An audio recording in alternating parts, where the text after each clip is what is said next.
chiquilines, ¿cómo les va? Gracias por recibirnos aquí en su institución educativa. Les cuento que estamos en julio, y julio es el mes de los afrodescendientes en nuestro país. Justamente Uruguay fue quien, si no me equivoco, en el 92 llevó a Sudáfrica la intención de que se le dejara decir negro justamente a las personas que tenían como origen África y pasemos a denominarlas como afrodescendientes.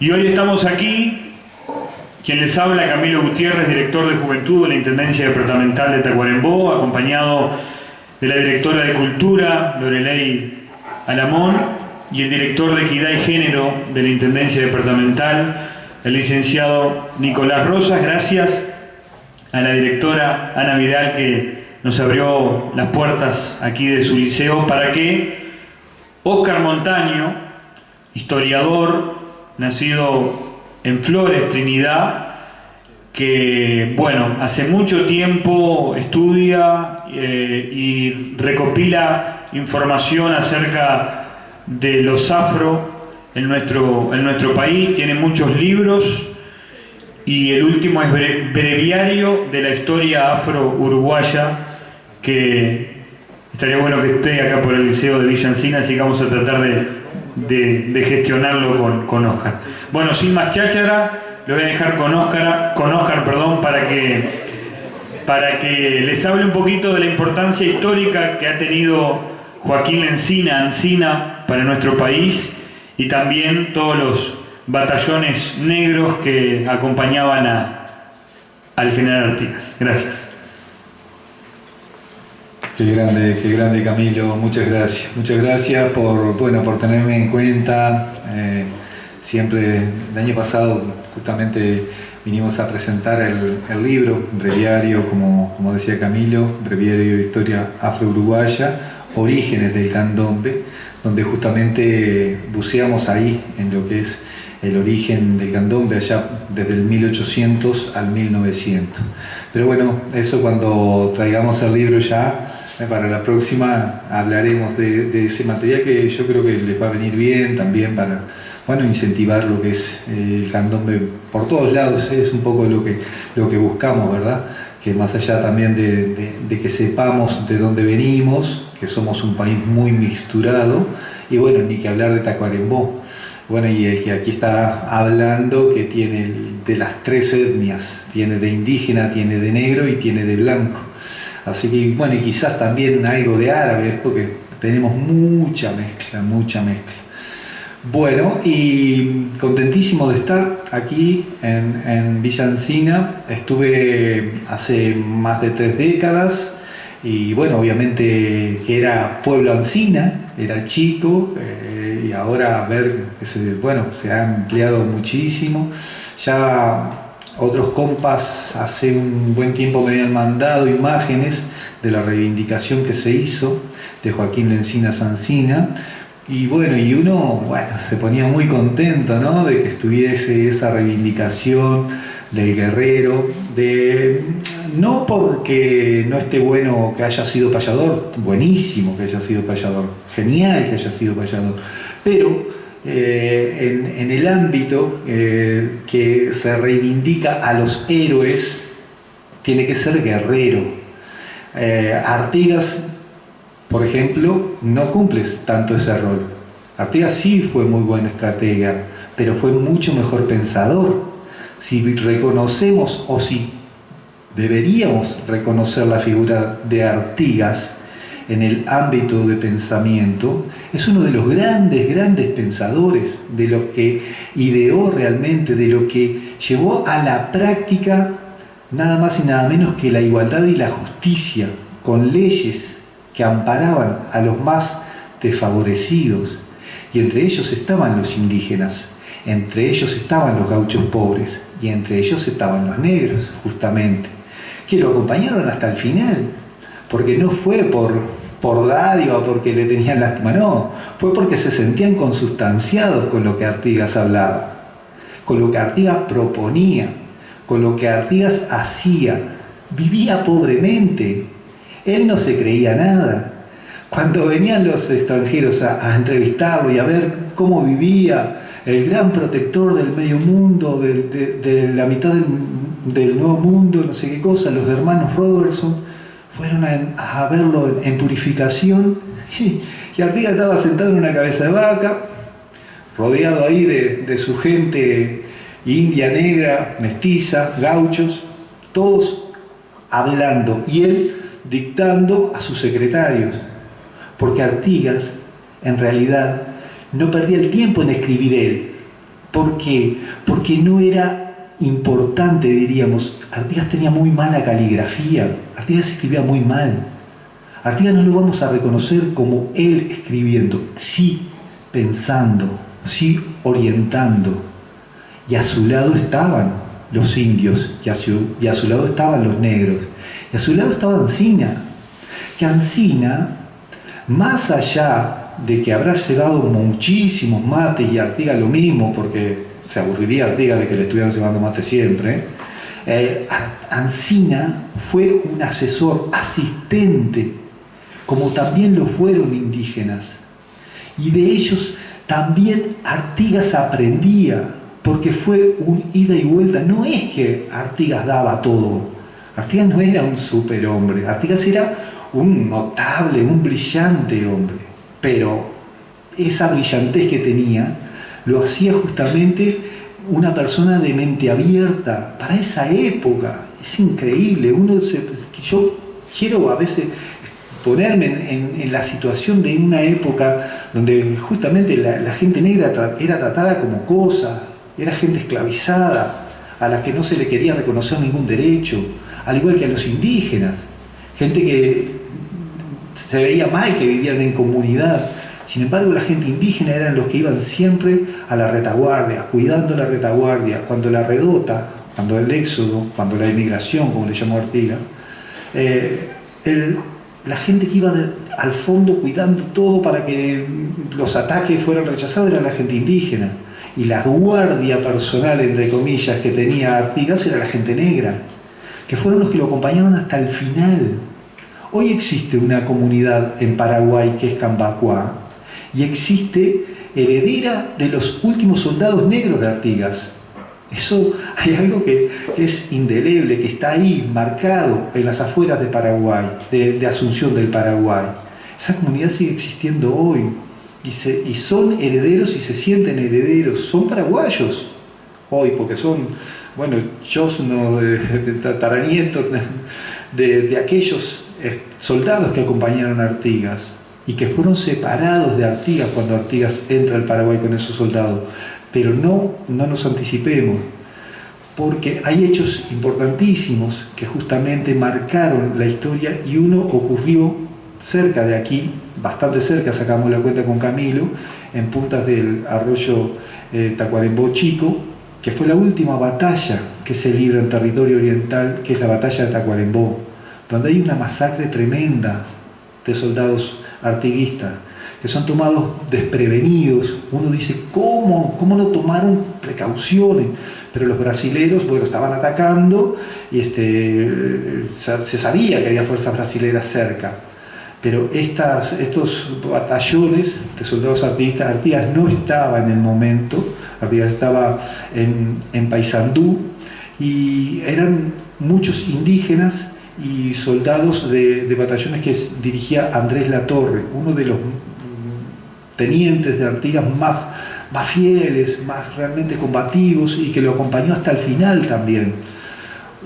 En mi libro Un Conto, que escribí en el 97, yo puse que Andrés Latorre era de piel clara, pero a esta altura, con los indicios que he ido recogiendo, creo que era mixturado con indígenas, porque él dirigía ese batallón justamente donde eran mayoría indígenas y donde hay un nombre o un apellido que es Sotelo, que era un bravísimo artiguista que fue de los que más dio lucha a los brasileros cuando fueron sorprendidos en el campamento, en las puntas del arroyo Tacuarembó, y que incluso después de muerto, una situación que realmente a uno lo emociona, ¿no? Porque los brasileros le rinden homenaje por la valentía que había tenido aquel soldado que había, bueno, no podían justamente matarlo, ¿no? Los enemigos, y él se batía y mató un montón de brasileros y bueno, finalmente le dan muerte por la cantidad que lo rodea.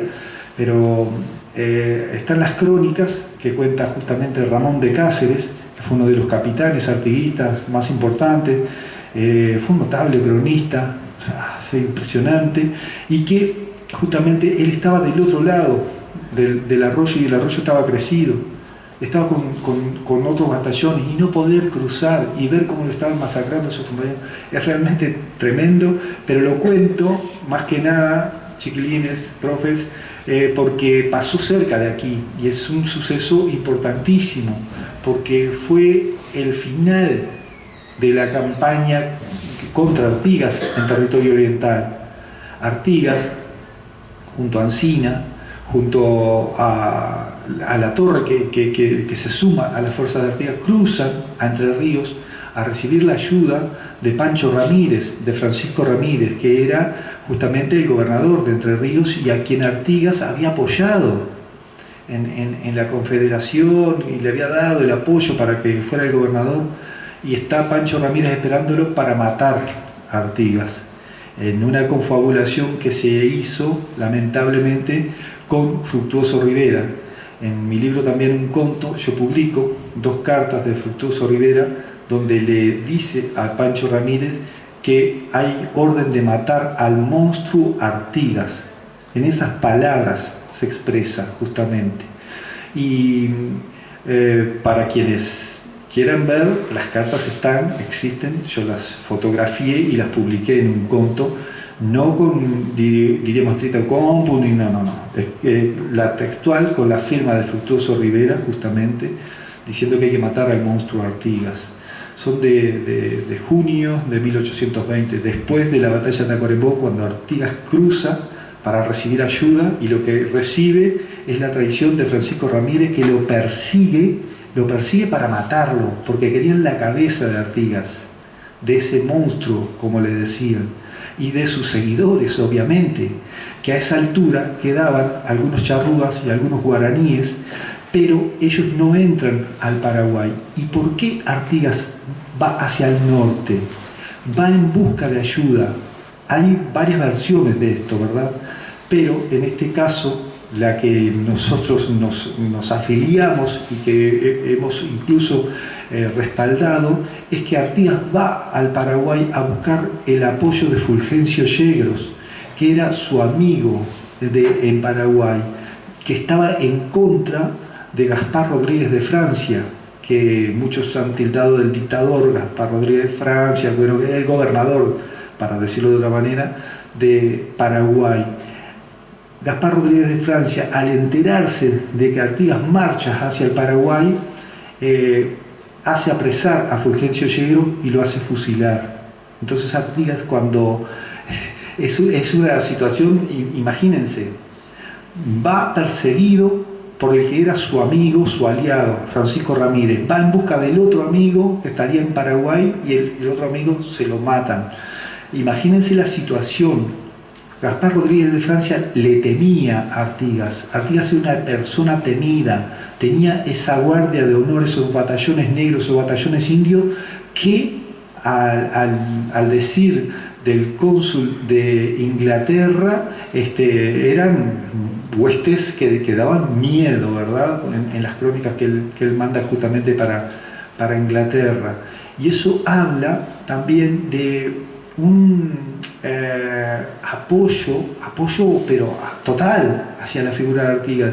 Cuando Artigas va pasando hacia el norte para el Paraguay, perseguido por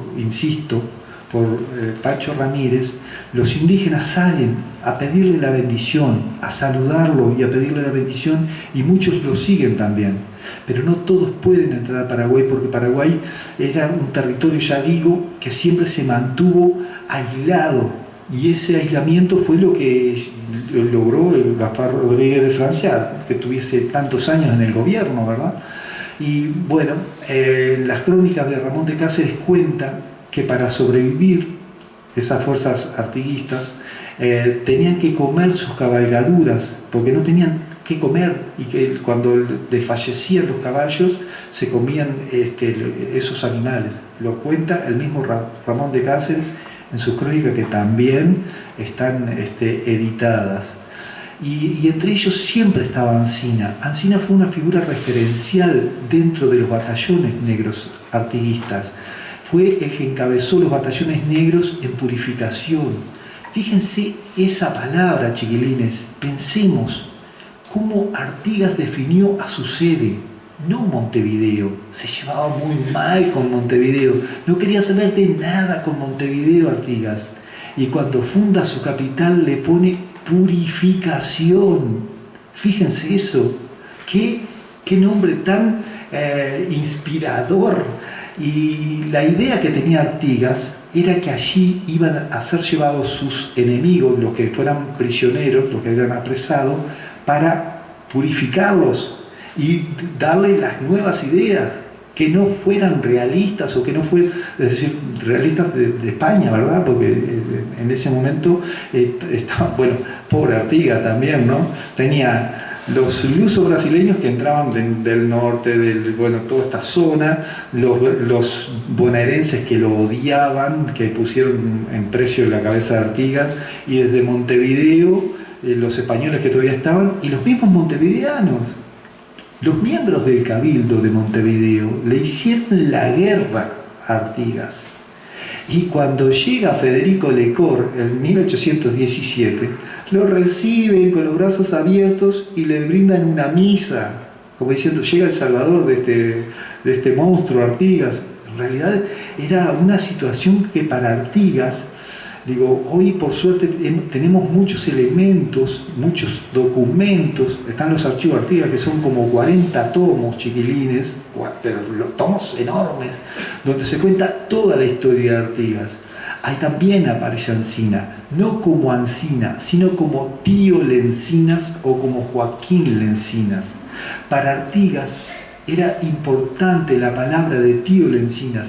Siempre que están las crónicas de Ramón de Cáceres, de Perepar Rohan, que era un militar brasileño, de los Robertson, siempre o hablan de Tío Lencinas o del viejo paulista que estaba, porque aparentemente, y esto quizás también está bueno como un disparador, chiquilines, para que empiecen a investigar ustedes el origen de Ancina, porque no está tan claro. Fíjense ustedes, yo llevo 36 años como militante en el colectivo Afro-Uruguayo y como investigador más de 3 décadas, y todavía no puedo decir que Ancina haya nacido en territorio oriental, porque puede haber sido paulista, es decir, de Sao Paulo, que haya nacido en Sao Paulo, de padre negro, africano, y de madre más clara. ¿Por qué? Porque él forma parte de Joaquín Lencinas, del batallón de granaderos pardos, no morenos. Ahí hay una diferencia de tonalidad de piel. Los bien nítidamente africanos eran los morenos, los que tenían algún mestizaje.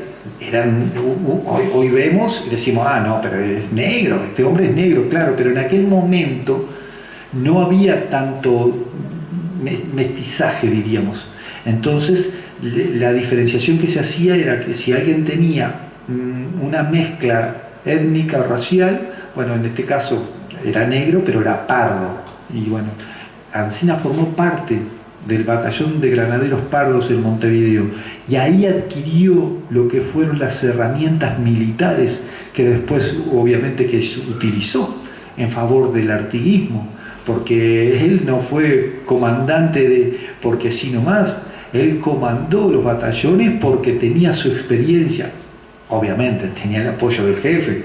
Artigas daba ese apoyo a sus lugartenientes. Hay otro caso con nombre afro, por lo menos capaz que ustedes tienen una investigación hecha, pero con nombre afro, así como este pueblo o esta villa, no hay en el Uruguay en el momento. Pero sí existió otra personalidad brillante, importantísima también para el artiguismo, como fue Francisco Encarnación Benítez en Soriano, que fue en el mismo tiempo que Ancina estaba junto a Artigas. Francisco Encarnación Benítez llevaba adelante el reglamento de tierras del artiguismo en 1815 y 1816 y se mantuvo fiel al artiguismo. No dio un paso hacia los portugueses, no dio un paso hacia los bonaerenses y murió luchando en el 1818 por la causa artiguista. Murió luchando contra los portugueses en Colonia y era denominado el protector de los 7 pueblos porque eran los pueblos diríamos que estaban protegidos justamente por Francisco Encarnación Benítez, y era mulato, es decir, que tenía ese mestizaje también, no era africano puro, sino hijo de africana y, padre no se sabe, desconocido, pero me interesa sí mencionárselos porque fue otro de los grandes caudillos, líderes de origen afro que estuvo el artiguismo junto a Joaquín Lencinas Ancina. ¿Cuál fue la importancia de Joaquín Lencinas Ancina? Bueno, que no voy a decir desde el principio de la revolución, pero sí en buena parte de lo que fue la revolución. Artigas, comienza en 1811, ¿verdad? Artigas tenía unos 46 años y un hombre grande, ya no era un muchacho, y sin embargo, él creyó que ese era el momento, que esa era la oportunidad, y a pesar de todo la siguió y creyó en las ideas que estaba plasmando, en las ideas sobre todo de libertad, de igualdad y de justicia. Fueron importantísimos esos conceptos, porque también eso le valió el hecho de que los adinerados, la gente más pudiente, lo fuera abandonando a Artigas. Y en 1815 eso es mayor aún, porque el reglamento de tierras artiguista hacía que sintieran algún temor los grandes propietarios de tierra de que le iban a sacar las tierras. Y el reglamento en eso fue clarísimo. No se iban a tocar las tierras de los orientales, sí se iban a tocar las tierras de los malos europeos y peores americanos. Eso era clarísimo. Y sin embargo, el Cabildo de Montevideo, que estaban justamente allí representados los poderosos, le hicieron la guerra y pusieron en entredicho a figuras como Francisco Encarnación Benítez, al que tildaban de jefe anárquico y que hacía lo que quería y que Artigas no le ponía fin a sus correrías. ¿Por qué? Porque quería aplicar el reglamento de tierras. Y con respecto a la figura de Ancina, insisto, hay varias versiones. Por eso está bueno que ustedes de repente tengan esa posibilidad de investigación, porque se ha escrito que Ancina sabía escribir, que Ancina era payador, que Ancina... lo de payador está confirmado, de que sabía escribir no está confirmado. No quiere decir que no haya sabido escribir, pero si quieren saber mi opinión, era muy difícil que hubiera sabido escribir en esa época alguien del colectivo. Sí. Y a ver, para empezar, me gusta que me interrumpan, eso mismo, muy bien. Tiene origen como esclavo, entonces en esa época la propia facilidad para aprender a escribir y lo que sería la educación para personas de esa etnia sería algo muy complicado. Por ende, históricamente no tiene una relación creíble. Totalmente. Perdón, porque no me dio. Pero totalmente de acuerdo con lo que decís, porque hay un libro que se llama Ancina me llaman y Ancina yo soy, que justamente rescata lo que habrían sido los versos payadorescos de Ancina. Y no me voy a poner a pelear con los que editaron el libro, pero en definitiva hay que leer las cosas con objetividad o con la mayor objetividad posible. Somos seres humanos, tenemos nuestra subjetividad, pero chiquilines, en especial a ustedes, tenemos que también ser críticos y no creer todo Es decir, no crean todo lo que les estoy diciendo. Sean críticos con lo que les estoy comentando y bueno, analícenlo y vean ustedes con lo que van aprendiendo de sus profes, con lo que van aprendiendo leyendo, con lo que ven en internet y bueno, y de ahí hagan sus análisis. Eso es lo mejor que pueden hacer justamente en esto que es la historia, que mucha gente, bueno, nos denosta porque dice que somos aburridores y no sé cuánto, pero bueno, no obstante es importante que analicemos porque nosotros mismos podemos hacer el análisis, no necesariamente tiene que venir alguien a decirnos. Claro, hay que tener poco paciencia, ¿no? También porque lleva mucho para hacer un trabajo de investigación, pero en este caso lo que se escribe de que son versos payadorescos de Ancina, están muchas veces, diríamos, peleados con la realidad, porque allí se mencionan animales, como que Ancina menciona animales que no son de esta área, que son animales europeos, es decir, no tiene sentido de que, además de la manera que están redactados, no están redactados como se hablaba en aquella época, que era todo así, que bueno, que no sé cuánto, y como se hablaba a media lengua, como quien dice, y está todo escrito demasiado perfecto, todas terminadas las palabras, no hay un lenguaje vozal. Lenguaje vozal era lo que utilizaban los africanos. Yo les voy a hacer ahora un pequeñísimo relato de un texto vozal, que es Compañero di Candombe. Compañero di Candombe tiene que ver con la primera vez que aparece escrita la palabra candombe, 1834. Y dice, Compañero di Candombe, pita, pango y bebe chicha. Ya los hijos que tengamos no polena se cativa. Y entonces de ahí nombran una cantidad de pueblos. Y lo que dije es, compañero de candombe, fuma pango y bebe chicha. Ya los hijos que tengamos no pueden nacer cautivos. Eso es el lenguaje vozal. Y los versos de Ancina, no hay ninguno que esté en ese lenguaje. Y Ancina por lo menos debió estar escrita la palabra Ancina en alguno de esos versos, su palabra, su firma. Entonces los paraguayos, los europeos que recogen esos versos en Paraguay dicen que fueron hechos por Ancina, pero no está la firma de él. Además, no está Tío Lencinas, como le decía Artigas, no está Joaquín Lencinas, como era su nombre. Es decir, hay baches en ese sentido. No obstante, ustedes tienen que seguir reivindicando la denominación con orgullo y seguir investigando, seguir brindando elementos al resto del país, al resto de la sociedad, de que sienten orgullo por este pueblo, por esta villa, por este nombre. Insisto, lo hemos hablado pila con Camilo, el único pueblo, la única denominación de ciudad que tiene un nombre afro, y un nombre afro que fue nada más ni nada menos que la mano derecha de Artigas. Artigas es el hombre más brillante que ha existido, por lo menos han habido muchísimos brillantes en Uruguay, pero él no fue uruguayo. Artigas nunca fue uruguayo, Artigas fue oriental. Cuando Artigas estaba en Paraguay y se le invita a venir, cuando éramos República Oriental del Uruguay, no quiso venir. ¿Quién estaba de presidente? Rivera. ¿Qué había hecho Rivera? Lo había traicionado. Entonces era muy difícil para Artigas volver a esa tierra que le decían, y que él no quería. Si él no quería un estado pequeño, él quería una confederación, él quería una unidad. Por eso era que estaba todo confederado con las provincias unidas del Río de la Plata, con Entre Ríos, Misiones, Corrientes.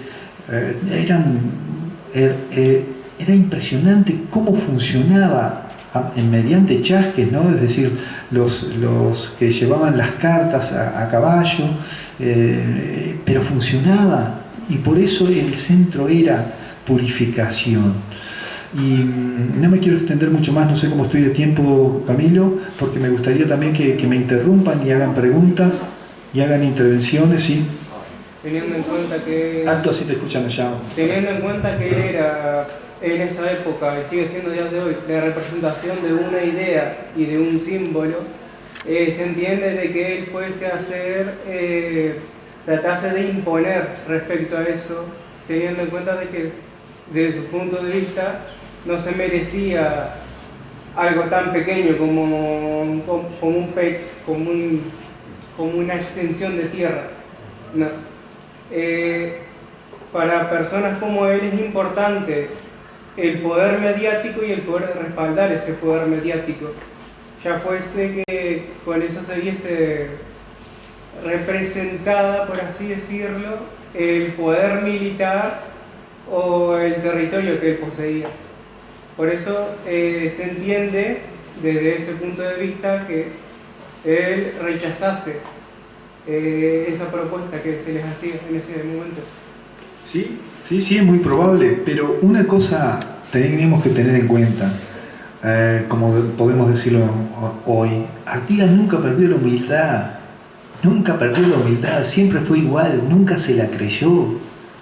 Cuando pusieron el precio a su cabeza y le quisieron dar a Fernando Torgués no sé cuántas monedas de oro y una pistola impresionante, Zarratea, uno de los bonaerenses que más jugó en contra de Artigas y de todo lo que era la Revolución Oriental, para que vean cómo eran la gente que rodeaba a Artigas, ¿no? Y lo que él quería. Entonces Fernando Torgués, que además era primo de Artigas, le dice: Pepe, me están ofreciendo todo esto para matarte. Dice: quédatelo todo y decirle que sí, que me vas a matar. Y se quedó con la pistola y con la plata y todo, y Zarratea, bueno, la cabeza de Artigas estuvo muchas veces en el juego, pero él confiaba en la gente que tenía cerquita. No obstante, insisto, ¿no? Hubo tenientes y capitanes artiguistas que en momentos claves lo abandonaron. Igual, citando lo que vos dijiste, que él era un gran pensador, sí, señor. Y es evidente que un hombre como él va a querer tener cerca a hombres de lealtad, tener cerca a personas que sabe que puede contar hasta los últimos momentos. Entonces, y así por fue. eso los hombres de él, sus hombres, y por eso también era tan temido, porque la fuerza que él tenía también se debía a la lealtad que le tenía a sus hombres y a la fiereza con la que hubiesen luchado por su nombre. Y así fue, así murió Sotelo, por eso lo nombré, porque él indígena, defendiendo su tierra, esta tierra, con sus otros hermanos, y bueno, murieron muchísimos soldados negros, muchísimos soldados gauchos, muchísimos soldados indígenas. Artigas eran gran parte de sus batallones. Cuando se produce la debacle de 1815 en adelante, los batallones de negros fueron muy importantes. Estamos hablando de más de 2.000 personas. No estamos en un total de 6.000. No estamos hablando de poca gente entre batallones de pardos y morenos. Y esos batallones dijeron pelea, obviamente, contra los luso-brasileños. Y bueno, mucha gente murió. Hemos tratado de rescatar, estamos rescatando nombres. Nombres, obviamente, que no son los nombres africanos, sino los nombres que les daban los amos, es decir, nombres españoles, ¿verdad? Pero hay muchos Silva, hay muchos Maciel, Francisco Antonio Maciel fue uno de los más grandes esclavistas, el padre de los pobres, fue uno de los que más dinero hizo con el tráfico de esclavizados. También eso, habrá sido padre de los pobres, el Hospital de la Caridad, pero también él y su esposa, Francisca Maciel, también. Antonia Gil, de Maciel, los dos tenían barcos para eso, y bueno, y por eso hay tantos de apellido Maciel, afros, y bueno, sí lo hay muchísimos también, pero ya había en esa época, en esas listas de soldados artiguistas, que está bueno que también poco a poco empecemos a rescatar. Pero insisto en el tema de Ancina, no es mi pretensión disminuir lo que él fue como personalidad por el hecho que dije que no sabría escribir.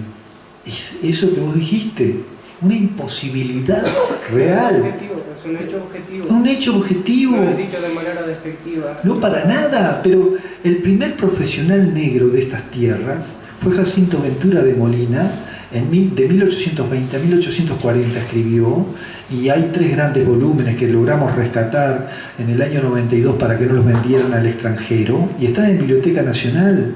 Pero eso fue una eminencia increíble, un nombre iluminado de esos que no hay muchos.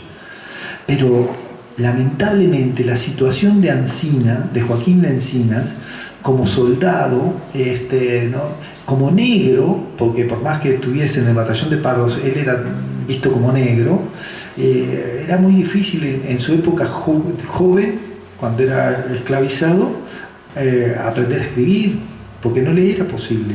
Estamos hablando de que Artigas nació en 1764, Ancinas habría nacido en 1760. Fíjense ustedes, 4 años antes, ¿verdad? Y más difícil todavía porque en esa época menos gente sabía escribir. Muy pocas mujeres sabían escribir, porque no era el poder del hombre. Entonces no era el interés de que se enseñara en esa época a las mujeres a escribir. No era una época sencilla. Por eso digo que tengamos en cuenta muchos aspectos.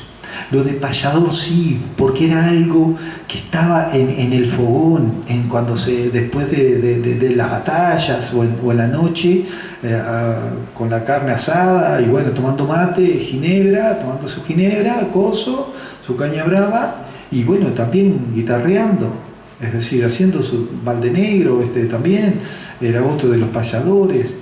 Y bueno, era así, perdón. Adelante. No, te pido disculpas por interrumpir y a toda la gente del liceo. Pero me parece que te voy a decir algo que es un detalle que puede aportar algo. Sí, ¿cómo no? En sus orígenes, el nombre de Ancina no fue en homenaje a la persona de Ancina. Ah, mirá vos. Ese dato lo encontré hace unos años. El nombre de Ancina se empezó a gestionar, digamos, la propuesta al Parlamento en 1946 por ahí, y fue en homenaje, o sea, fue pensado en un homenaje a la raza negra porque en este lugar había mucha cantidad de afrodescendientes. En ese momento, ahora ya no hay tanto, pero originalmente el homenaje no era a la persona sino a la raza. Gracias, disculpa. No, porque en esa época que nombrás, 1940 y pico, había una reivindicación de Ancina por parte del colectivo negro en Montevideo, que está en la prensa. Había un periódico que era Nuestra Raza, que justamente alentaba a reivindicar los valores que había tenido nuestra raza, justamente. Como que es el único pueblo que tiene ese nombre. Pero lo es. Por eso te lo digo. Claro, pero más allá de que también está como resignificado desde mi punto de vista. Ponele que yo no dudo de que haya sido así en el origen, si vos encontraste ese material. Pero hoy, como lo veo yo, si fuera de Ancina, diría, este pueblo es el único pueblo que tiene nombre de héroe negro. Una cosa, ¿cómo fue pensado? Después, ¿cómo? Exacto, exactamente. Porque es así, afortunadamente, porque tanto se nada, tanto se rema, que logramos que se le diera el grado de comandante a Joaquín Lencinas Ancina en el 2018. Entonces eso también es importante porque quiere decir que el Estado uruguayo está atestiguando y está confirmando que Ancina fue un soldado artiguista que comandaba a sus tropas. Entonces por ese lado también es bien interesante. ¿Alguien más que quiera alguna pregunta, alguna intervención? Profes, Camilo. Yo tengo una pregunta. Muy bien. Puede ser polémico, ¿no? Dale. Pero capaz que lo saben, Luis. ¿Micrófono? No, acá en Ancina hay 2 monumentos. Enfrente, en la plaza. ¿No? Uno es más nuevo, de arenisca, que está en la rotonda. Después hay otro en la Plaza Ancina. Ahora, el que está en la Plaza Ancina, ¿es Ancina o es otra figura histórica? No sé si lo saben los gurises. Los profes.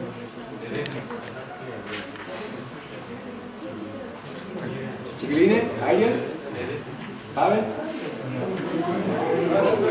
Si lo saben, díganlo, chiquilines, vamos.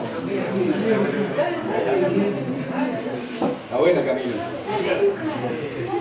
Claro. Porque hay que se en la plaza de Ledesma.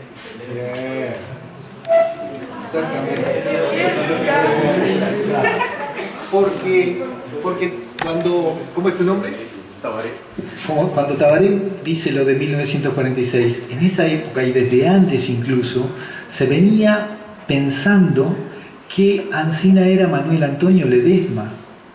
Y cuando Belloni hace el monumento que está en la Plaza de la Bandera frente a Tres Cruces, hace a Manuel Antonio Ledesma porque había una foto de él. Pero Manuel Antonio Ledesma era más joven que Ancina, mucho más joven, porque incluso fue el soldado más joven, creo que, de los últimos soldados que acompañaron a Artigas.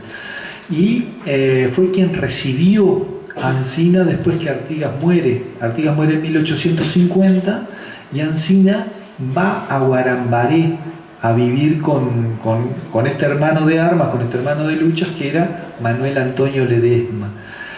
Entonces la confusión viene desde muy atrás, y cuando aquí se hace el monumento se reproduce lo que hizo Belloni en la Plaza de la Bandera, que está en la Plaza de la Bandera, es decir, es ese Ancina sentado como con un bastón y que ya está anciano, porque es tal cual la reproducción de esa fotografía. Y es Manuel Antonio Ledesma, que fue otro soldado, pero que no fue Ancina. Así que ustedes tienen dos monumentos a soldados afro. Tienen a Manuel Antonio Ledesma, que existió, y tienen a Joaquín Lencinas Ancina, que también existió. Sí. Se pensaba que eran la misma persona, pero después se encontraron las incongruencias y los tomaron como lo que eran, dos personas diferentes. Eso también repercute en muchos cambios de interpretación a nivel histórico, y que a su vez se dieran cuenta de que cosas como, por ejemplo, los restos de Ancina fueron los que se perdieron, y los restos que tienen actualmente son los de Ledesma. Excelente. ¿Cómo es su nombre? Marcos. Muy bien, Marcos. Muy bien, excelente. Así mismo, porque los restos de Manuel Antonio Ledesma sí están en el territorio uruguayo, pero los restos de Ancina, que Camilo justamente veníamos ahora, que me venía preguntando, estamos viendo si es posible recuperarlos, porque de aquí a tanto tiempo, y hay gente que dice que es descendiente de Ancina allá en Paraguay, es todo está en la nebulosa. Yo preferiría ese tema dejarlo, y sí enfocarnos en lo que fue la figura de Ancina. ¿Y saben qué? Yo formo parte de la comisión pro monumento al comandante Ancina. Soy el vicepresidente, el presidente es Alfredo del Puerto. En un momento pensamos para venir para acá, yo se lo comenté a Camilo, que queríamos venir porque justamente queríamos hablar de la importancia de que también acá Villa Ancina refleje en su nombre el grado de comandante que ha recibido del Estado uruguayo. Entonces era una sugerencia, obviamente, que queríamos hacer a la comunidad aquí, de que Pueblo Ancina, Villa Ancina, pasase a llamarse Villa Comandante Ancina. Pero era una sugerencia. Nosotros, Camilo tiene una propuesta que también a mí me parece interesantísima, que después la comentará, que también que refleje eso en algún lugar de Tacuarembó en algún momento, porque bueno, y estamos en eso. Entonces estamos en que en Uruguay haya un monumento, va a ser ecuestre, es decir, y como soldado de comandante Ancina. Así que bueno, ojalá que salga para este año, porque el año que viene es época electoral y va a estar complicated. ¿Algún otro comentario, por favor? Quiero preguntar Sí. por qué el nombre de Ancina, porque cuando tú hablas, estás diciendo decir los dos nombres. ¿Por qué? Con Z, Y yo Porque- buscando con Z, con X. Ahí está, sí, eso porque viste que antes la gente escribía y bueno, y como a veces sonaba lo ponían con, yo lo digo con C, porque es como tengo el documento de 1802, que es el documento más antiguo que tengo de Ancina. Y Ancina era el apodo que le decían. No era el nombre, era el apodo. Él era Joaquín Lencinas. Y Lencinas. Y Artigas le decía tío Lencina, por el respeto. Eso es una cuestión de respeto, y se le decía a las personas afro, en este caso mayor, porque Ancina tenía, si bien no tenía tanto, era 4 años nomás, pero se ve que Artigas le gustaba decirle de esa manera, y ¿quién le va a decir a Artigas que no le diga tío Lencina? Pero sí, es por eso, sí. Y la tía Ana lo mismo. Pará, Camilo, que ahora Camilo quiere hablar de tía Ana Barbera. Sí. ¿Por qué razón lo llamaban Encina? ¿Para qué? ¿Cómo, perdón? ¿Por qué razón de poder Encina? Porque al parecer era muchas veces la que decía Ancina y que tenemos nuestras muletillas que decimos, viste, reiteramos eso. Entonces parece que decía muchas veces Ancina. En vez de decir así es, porque es lo que él comentaba. Antes se hablaba de otra manera. Ancina mijito, una cosa por el estilo. En vez de decir así es, mi hijo.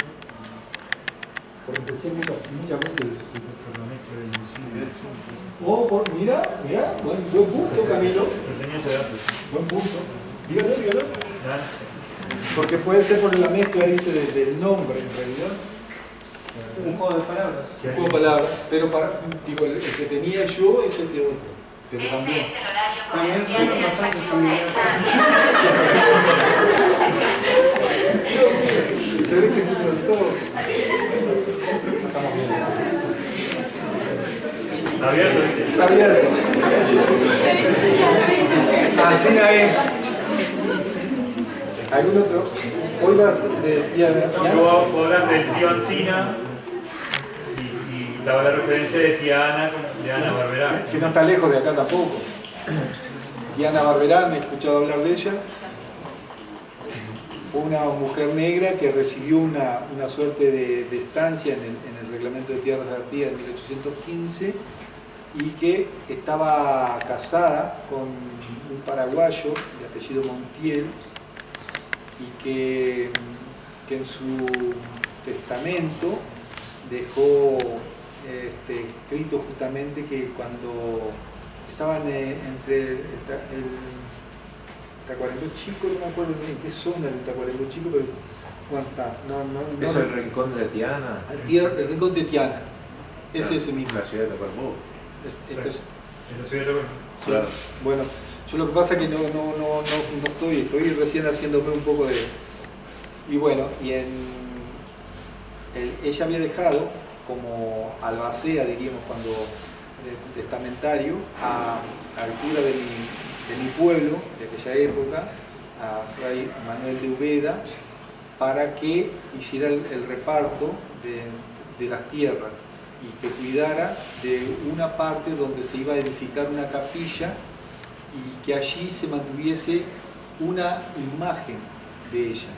Pero me dice Camilo que no ha sobrevivido nada, ninguna imagen, nada al respecto. Pero bueno, fue otra... No, ella sí, obviamente que fue de parte del artiguismo, pero no fue, hasta donde yo sé, no fue de las lanceras negras, que también hubo, ¿no? Pero no sé, no puedo confirmar.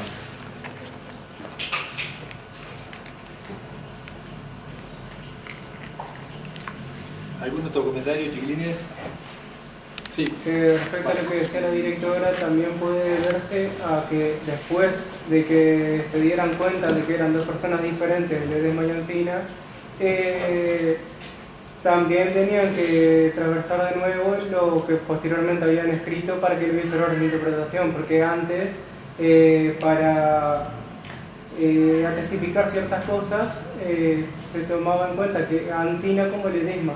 Entonces ahí está el tema, ahora no es Ancina sino Ledesma, entonces tiene que diferenciarlo. Exacto. Entonces, antes que decirle Ancina, procede a decirle Joaquín Lencina o si no Ledesma, pero es más como para diferenciar a las personas y que no se confundan, porque los dos individualmente son personas importantes. Porque el error histórico viene de atrás. El artista, cuando hace la obra, pone Manuel Antonio Ledesma Ancina. Entonces ahí, claro, él se llevó por lo que se estaba diciendo. Incluso dentro del colectivo negro de aquella época, de 1960, 1900, bueno, desde antes, ¿no? Se decía que Manuel Antonio Ledesma era Ancina. Hay un libro de Mario Petillo, o Petillo, de 1926, me parece que es, que dice: el último soldado artiguista, Manuel Antonio Ledesma Ancina. Entonces ya eso viene de atrás y viene de atrás, y después las autoridades de Montevideo, para enmendar el error de alguna manera, entonces le quitaron el Manuel Antonio Ledesma y le pusieron solo Ancina. Entonces la embarraron más, porque si se le hubieran dejado solo Manuel Antonio Ledesma, como ahora, hoy van ustedes al Monumento Montevideo, frente a Tres Cruces, y dice Manuel Antonio Ledesma, como debió haber sido desde el principio. Pero claro, se quería homenajear a Ancina, no a Manuel Antonio Ledesma, porque no se sabía quién era todavía Manuel Antonio Ledesma, el verdadero, diríamos, ¿no? Se suponía que Manuel Antonio Ledesma era Ancina. No sé si es medio enterado, pero bueno, así se escribió esa historia. Y hay incluso también en Sarandí Grande una imagen que es similar a la de la Ancina cebador de mate, y que también lo que hace es replicar un poco la imagen de Manuel Antonio Ledesma, porque así era la que se pensaba, ¿verdad? Está en Sarandí Grande contra la ruta. Pero bueno, no sé, ¿alguien más quiere agregar algo, preguntar algo? ¿Sí, amigo? ¿Y por qué los confundían? ¿Tenían similitudes físicas? O sea, el colectivo negro. Y gracias a eso, al pintor y al colectivo negro que llamaban a Ancina, tenía similitudes con el Ancina. Bueno, es muy buena tu observación, porque lamentablemente tenemos que decir, no hay imágenes de Joaquín Encinas Ancina. Es como las de Artigas. De Marseille es el único que lo pintó directamente a Artigas cuando era viejito. Las otras imágenes de Blanes, todas esas se las imaginó Blanes. ¿Y su procedencia? Antonio Ledesma era Ancina. Entonces se lo tomó hasta ahí prácticamente todo el siglo XX. Y recién yo me sumé en el 87 a la militancia del colectivo Afro, y yo no dudaba de que Manuel Antonio Ledesma era Ancina. Después, con las investigaciones que se empezaron a ver, porque era lo que se decía. Yo llegué al colectivo Afro a estudiar en Montevideo, bueno, tenía 21 años y yo seguía a los maestros. Agapito Pocho Carrizo era el maestro del colectivo negro, y los 20 de marzo se hacía el festejo de Ancina, y los 19 de julio, por la fecha de Artigas, se hacía también el día de la fidelidad. Entonces el colectivo Afro reivindicaba a Artigas y a Ancina juntos, pero era Manuel Antonio Ledesma. Pero la idea, no sé si me entienden, la idea no era reivindicar a Manuel Antonio Ledesma, sino a Ancina. Sí, perdón, amiga. Fuerte y claro, por favor. Bien. ¿Y por qué no me dijeron? Ah, qué peleadores.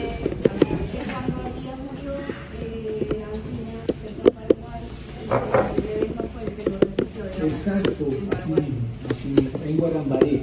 Ya estaban en Paraguay, Artigas y Ancina estaban en Curuguatí, que era lejano, pero se ve que estaban en comunicación, porque cuando Artigas muere, ahí es que Manuel Antonio Ledesma recibe a Ancina. Por eso yo los datos que di es que, bueno, si quieren buscar restos de Ancina, pueden hacerlo cerca de Guarambaré, porque seguramente él haya fallecido ahí en situación. Y que está complicado por el tema de la guerra de Paraguay. Sí, tenés razón. Todo eso fue un desastre. Todo lo que compromete un conflicto. No, fue un desastre. Entonces, eso ha sido uno de los obstáculos para encontrar lo que son los restos de Ancina. Totalmente, eso es muy buen punto también. También el tiempo. Sí, como ha pasado tanto tiempo, es más complicado encontrar muestras de ADN en un... No, es imposible. Que ha pasado tanto tiempo, porque no es un fósil. los restos de los seres humanos se van a volver tierra. Entonces es complicado que encuentres algo más. Es muy complicado. Se tendrá que preservar de buena manera, por lo menos aunque sean los huesos, pero eso es imposible. Yo creo que si, esto lo digo ya en un diálogo entre todos, ¿no? Pero si se logra que se haga un monumento que sea justamente que enaltezca la figura, como el que hicieron ustedes acá, que está, la verdad, muy bueno, muy bueno, muy bueno. También me gustó ahí, me había mandado una foto el otro día, está muy bueno, muy bueno. Pero ustedes me querían hacer alguna otra pregunta. ¿Querían comentar algo más del trabajo que hicieron? Porque está bueno que lo comentemos entre todos, si les parece, ¿no? Lo que investigaron fue sobre la figura de Ancina o de Artigas. A consecuencia también un poco la de Artigas porque están muy correlacionados. Sí, claro. Por eso yo hablé mucho de Artigas hoy, por el hecho de la importancia que tenía que una figura como la de Ancina haya resaltado al lado de una tan brillante como la de Artigas, ¿no? Sí, perdón.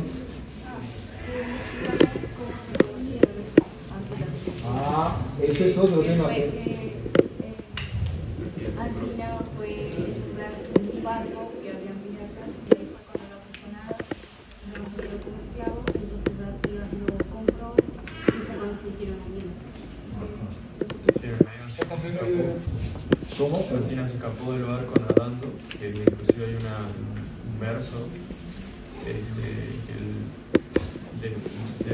uno de los supuestos poemas de Ancina, que dice algo como que me escapé porque sabía nadar.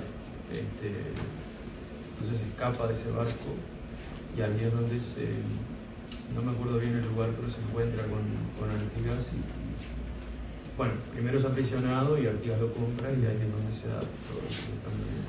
Sí, ahí es donde entramos en el terreno de que está bueno que lo sepan, por lo menos que lo tengan en cuenta de los versos contragorescos, ¿verdad?